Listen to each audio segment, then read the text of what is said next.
Welcome to Get the Balance Right, a podcast for creative entrepreneurs looking to grow their business in a healthy, sustainable way. I'm your host, Heather Zeitzwolf, CPA and business advisor. Each week, you will learn actionable steps to streamline your processes, increase your profits, and make a bigger impact as a purpose-driven leader. Join me in conversations with CEOs and renegades in digital media, marketing, advertising, and design. Want to ignite your passion for business? Then let's get started. Hey everybody, welcome to another episode of Get the Balance Right podcast. I am your host, Heather Zeitzwolf. On today's show, we are exploring the topic of mission and values. My guest today is Lucy Johnson.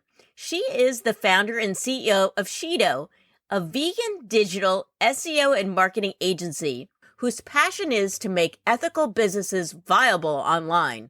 Lucy Johnson and her company SHiDO work exclusively with vegan brands, and all of their employees are vegan as well. If you caught last week's episode, I talked about my Get the Balance Right business framework. At the center of my framework is the heart of the organization where passion resides. I define passion of the company to have three components: the value proposition, which we discussed last week, episode 34, the company's products and services, which we will discuss in a future episode, and also in the center is the company's promise, which are its mission and values, which is the topic for today. I am here to tell you that the world needs to know your mission and values.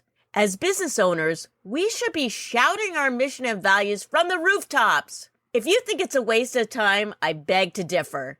But I didn't always feel that way. In business school, writing the mission statement always seemed like a silly exercise. It had that corny, cliche vibe as the thing that tech companies painted on their giant, bright-colored walls in their entranceway with some fancy script font. But regardless if this exercise feels trite or played out, the mission is actually one of the most important ideas a company should decide on. The mission and values are the glue that holds your company together. I started my business over a year ago, and I had no mission, and my values were not solidified. This stuff just lived in my head. I was taking all kinds of clients, basically anybody that would pay me, because I didn't have these things in place. The only thing I could compete on was price. Nothing separated me from the competition. I was slashing prices to get work. But once I let my mission and values come to the surface, the right people were starting to find my business, and I started serving the folks that I was meant to serve. Over time, I have tweaked them, mainly because of what I've learned on this podcast and my journey over the last year. Now my values are proudly displayed on my website, and every decision I make in my company and this podcast is based on them. I always ask myself when I'm making a decision, does this decision align with my core values? If it doesn't, I have to make that tough decision and say no to things that I wanted to say yes to. It's the only way that I'm going to keep my company going in the direction I want it to go. Thinking about your company as the leader, can you clearly articulate your company's mission? What about your values? I don't expect you to paint them on a wall, but your mission and values need to be understood by your employees and your potential customers. If they're living in your head, you're doing a disservice to your team and your clients. Keeping them a secret won't help move your company in the right direction. In fact, it will only lead to wasted time and effort. But even more importantly, keeping them shrouded in mystery only confuses your potential clients. If you don't want to be the lowest cost provider like I was, then you need to make your mission and values clear so that your company understands how it should behave. Yes, your company is like a living creature. It has a personality, and you, as the owner, need to define it. Otherwise, it will take on characteristics that you never intended. Think Frankenstein's monster. Ask yourself these questions. What is your why? I know people always talk about your why, but really, what is your why? Get down to your nitty-gritty. Really understand your why. And once you know your why, ask yourself, does this why really excite me? If you are not excited by your why, then maybe it's time to reevaluate your business. But let's just assume that you know your why and it super excites you. Once you have these, now you need to make your mission and values public. One of my favorite companies when thinking about mission and values is Southwest Airlines. I want you to imagine traveling. Remember that? Going to exotic places, exploring a new culture, eating delicious food, drinking out of a pineapple. Traveling can be so much fun. But the flying part, can be such a drag. Why is that? Let's see. Rude service, delays, extra baggage fees. The list goes on. But let's face it, we love to travel. I love to travel, but I dread the flight. I dread the flight. Unless I'm flying Southwest Airlines. I have had so many bad experiences with airlines that will remain nameless. But what sets Southwest apart is their mission and values. It's based around this concept of love. They spell it L-U-V. They even have a heart as part of their logo. Every flight is enjoyable, especially if you're flying to Las Vegas. The flight attendants joke around. They throw bags of peanuts. They sing. They even make the airline safety demonstration into a comedic show. But why do they partake in all these shenanigans? Because it's part of their values. Part of their values is to not take themselves too seriously. You gotta love that. Their mission is built on the importance of providing friendly, reliable, and low-cost air travel. Yes, they are a low-cost provider, but it's their dedication to making air travel hassle-free and enjoyable that keeps me coming back. That and the fact that they give you 2 bags for free, unlike other airlines. But you know why they do that? Because one of their values is to not be a jerk. Without having a clear mission, customers aren't able to identify your brand. But thinking about Southwest Airlines, it is so clear. Now, if I was to think about Delta or American, I don't know. Maybe their mission is just not clear, or maybe it doesn't resonate with me. But for Southwest Airlines, it's one of those brands that really stands out. Does your brand stand out? If your brand is not clear, and when I say your brand, really that is part of your mission and your values. It all coincides. If it's not clear, you could be missing out on finding the right customers.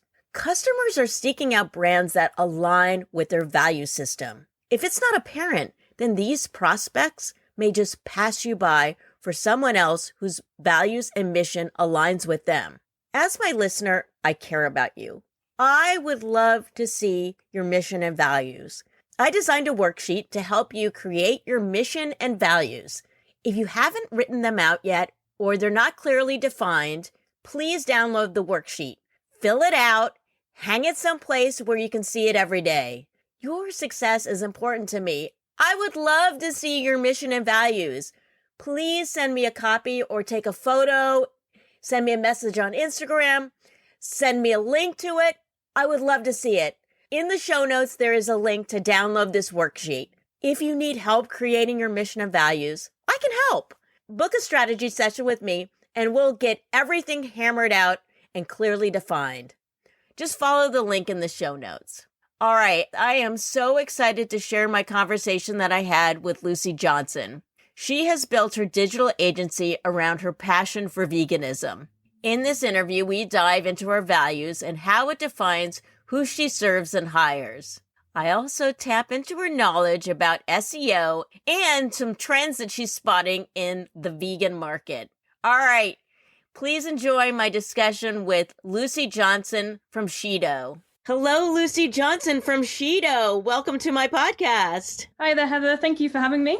Yeah. So for the folks in the audience that don't know about you or your company, SHiDO, can you just tell a little bit about yourself and your company? Yes, I'll start off with a bit of a background about me. I'm a digital marketer. I've also been vegan since 2015. I started a vegan digital marketing agency so I could make my career just as vegan as I am. I also have vegan food blogs and stuff on the side as well. So I guess that's my hobby. I like to create vegan food and then blog about it at the weekends. So everything vegan, really.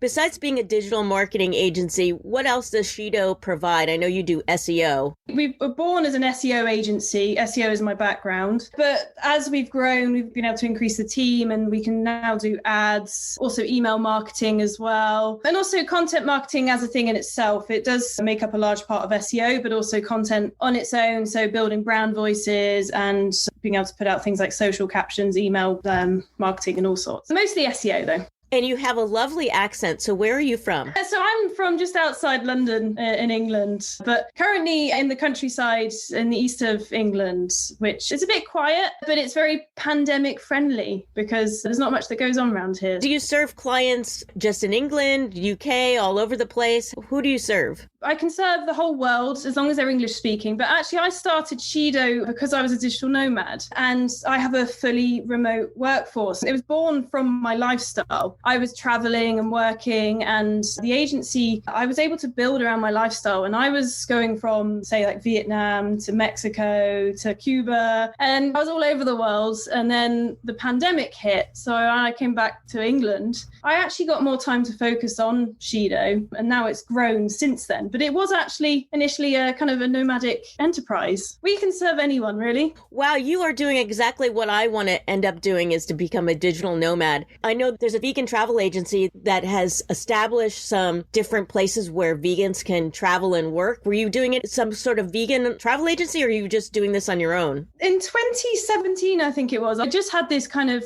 moment. I looked around myself in London. I was thinking, oh God, it's the same old thing every day. And I just randomly bought a ticket out to Vietnam. And the next thing you know, 2 weeks later, I'm on a plane there. And for the most part, just went at it on my own and made friends along the way. But I was very fortunate because my sister also did something similar and we would meet up occasionally in random places in the world. I became a different person. I don't think you could compare me and the person I was before. I'm very different. I have businesses now. I don't think I could have even have dreamt of having my own business like 3 years ago before I went traveling. Is that because of just seeing different cultures or having to adapt in strange environments? Why do you say that? Yeah, I think you get used to just saying yes to things. I was definitely a bit of a worrier 3 years ago, and having put myself into situations in which I dreaded and thought were really scary has actually made me become a bit more of a doer.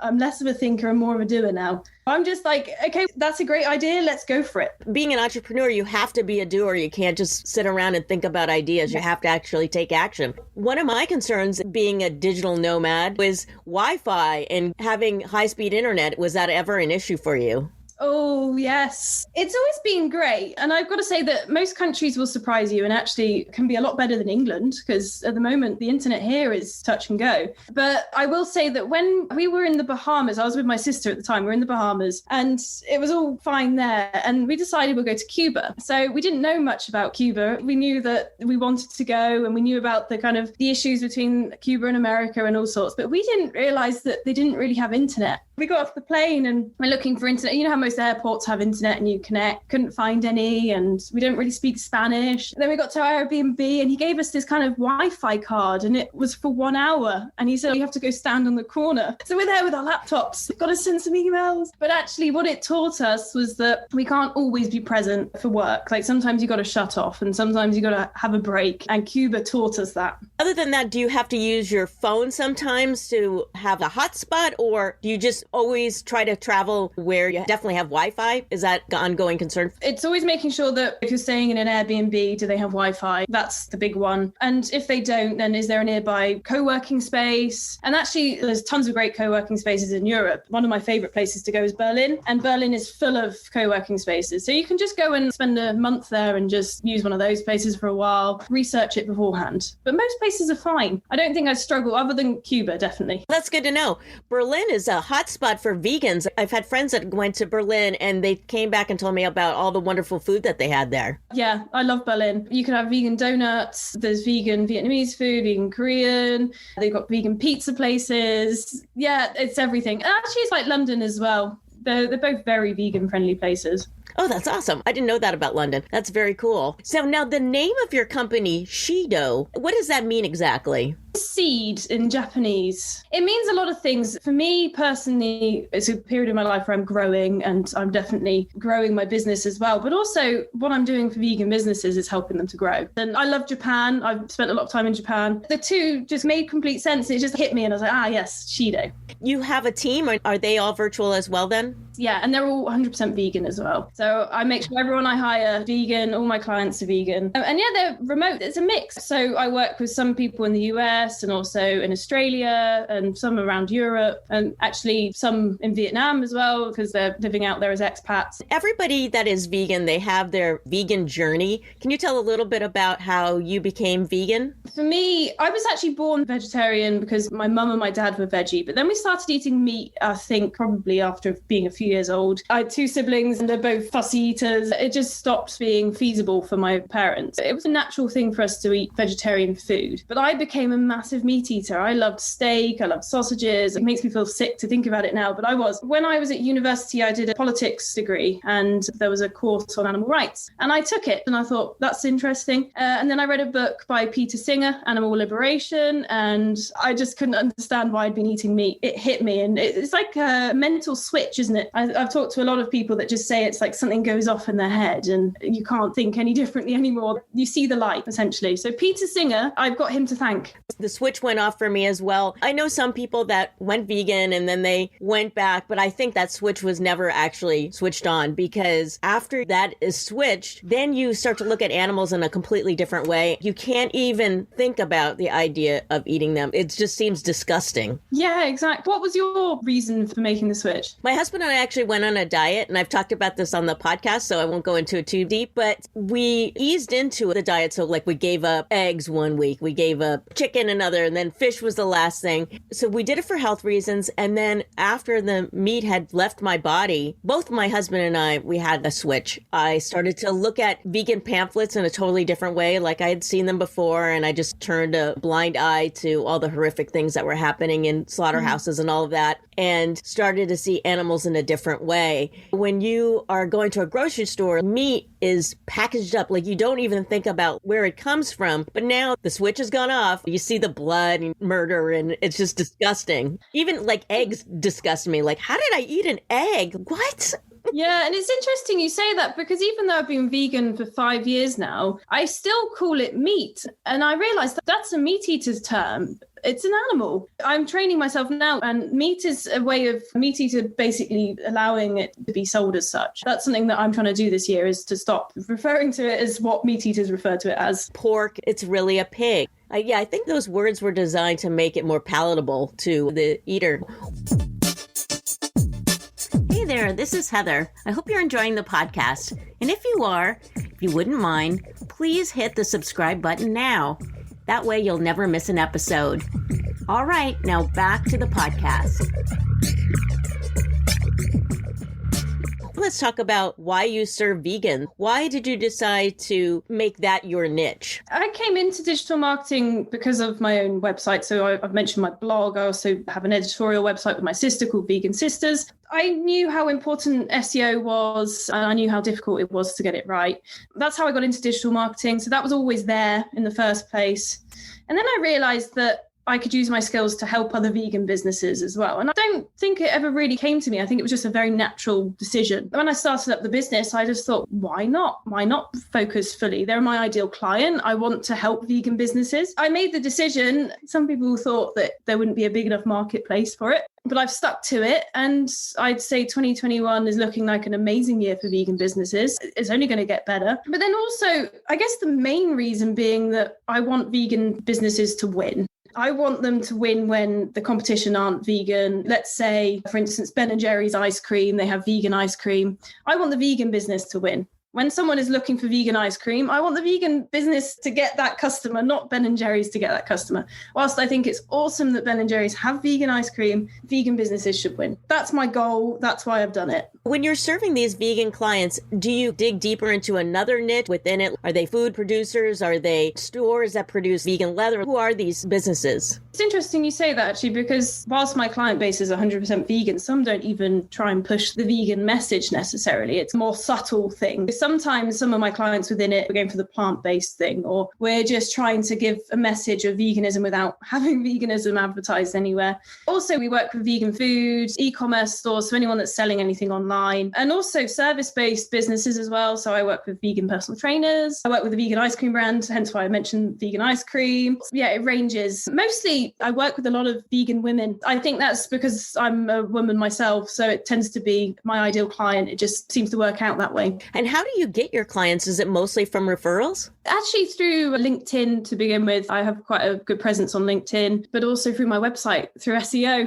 because I rank for all the kind of vegan digital marketing, vegan SEO. So I get quite a lot of my business actually through what it is that we practice. Ah, that's the secret sauce there. You know about SEO. So for companies that want to improve their SEO, what are some tips that you can give them that maybe they can do on their own? Or do you think that they really just need to hire an expert like yourself? You've got the kind of basic foundations of SEO that I think anyone can implement. And I think it's really important to compare it to, say, a traditional store.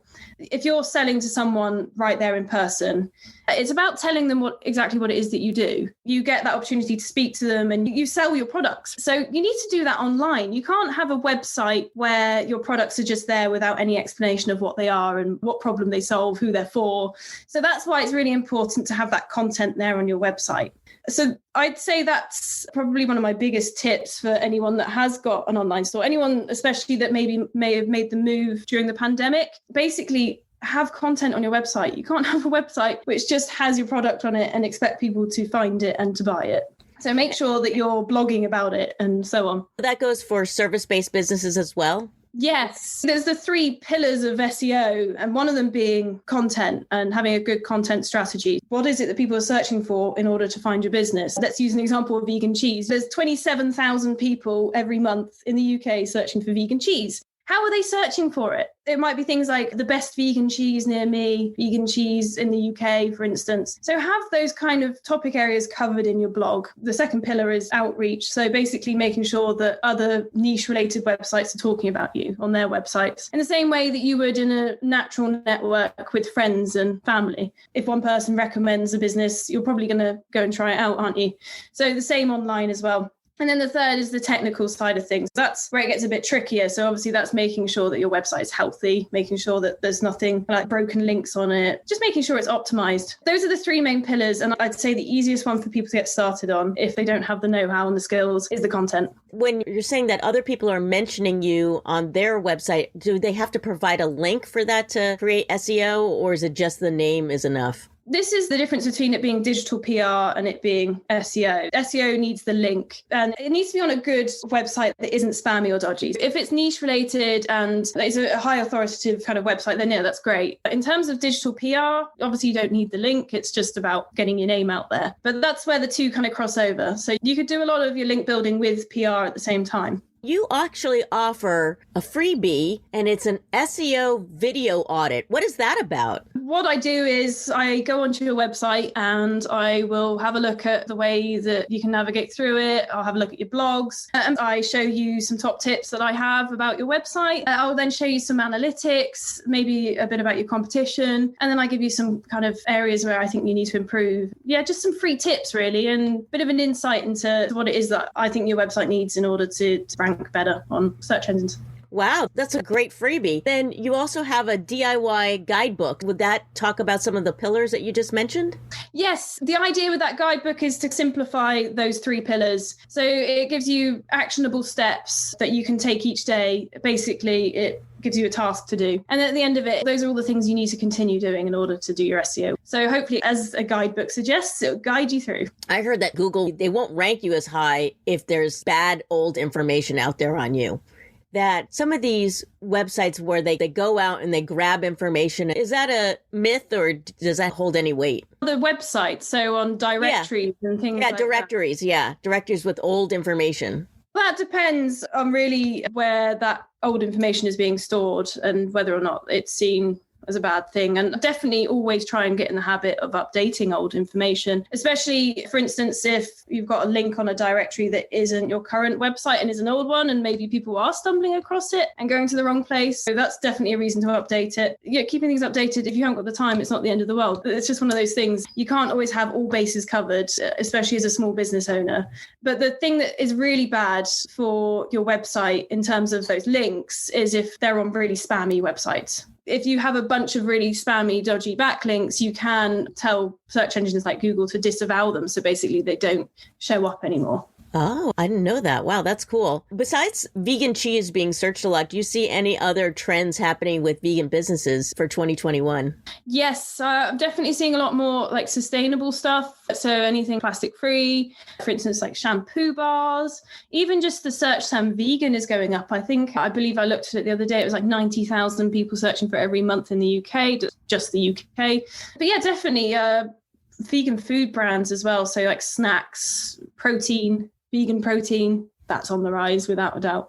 Now is the time, really. If you've got an idea for a vegan business, definitely need to go and do it. If a vegan business wants to rank higher, should they use like a multitude of different types of wording like vegan, plant-based, animal-free? What are some of the things that they should add on to be higher ranking in SEO?